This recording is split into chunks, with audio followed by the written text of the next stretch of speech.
One of the first people she called was her friend, Debbie Dowie. Debbie herself had been diagnosed with breast cancer on this day 14 years ago.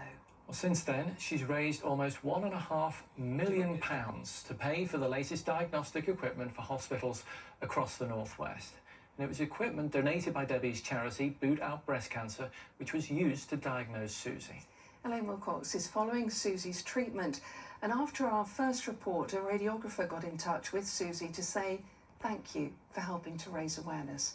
Here's the next step in Suzy's cancer journey. You don't usually see large inflatable breasts on a walk up to Rivington Pike, but this is no ordinary walk. It's been organised by Suzy Orr the day before her surgery. Let's boot out breast cancer! Get it to Rivington Pike! When Suzy was diagnosed in June, one of the first people she called was Debbie Dowie, who had breast cancer herself and set up a charity to fund diagnostic equipment for the NHS. They donated some money to the Thomas Lineker Centre in Wigan, and that's where I was diagnosed. And also they will be donating some more equipment to Chorley Breast Care Unit, which is where I'll be tomorrow having surgery. Suzy's cancer is invisible to the human eye, and a fortnight ago we filmed as a magnetic seed was implanted in her breast in preparation for surgery. Chorley Breast Cancer Unit only has one machine. Now Suzy's been asked to be an ambassador for Boot Out Breast Cancer to help buy another.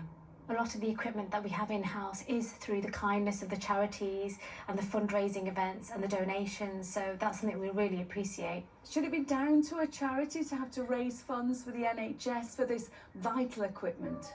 It is disappointing that you do have to do that, but it's all about buying the state-of-the-art. Unfortunately, the NHS doesn't have all that money, especially what's left out of the COVID fund.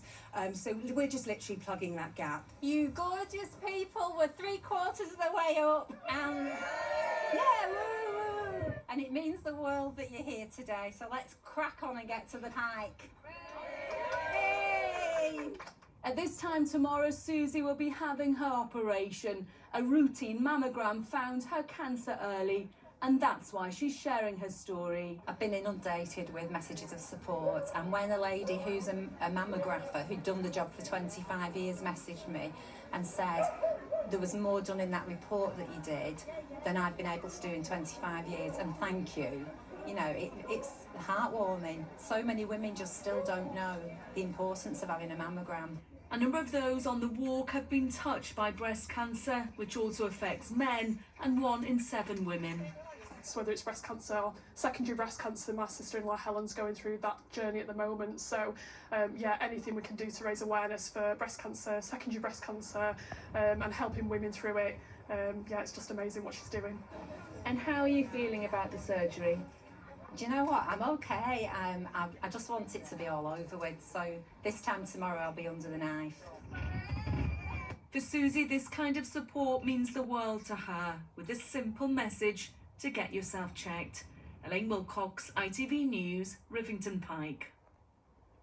That's such a wonderful picture of friendship at the end of that report. I find it so moving. Well done to all of you who have supported Suzy so far. And as Elaine says, we'll be with Suzy for her surgery, and we wish her the very best of luck with it. You'll find more information on our website, and the more information about the Boot Out Breast Cancer campaign as well. Okay, moving on.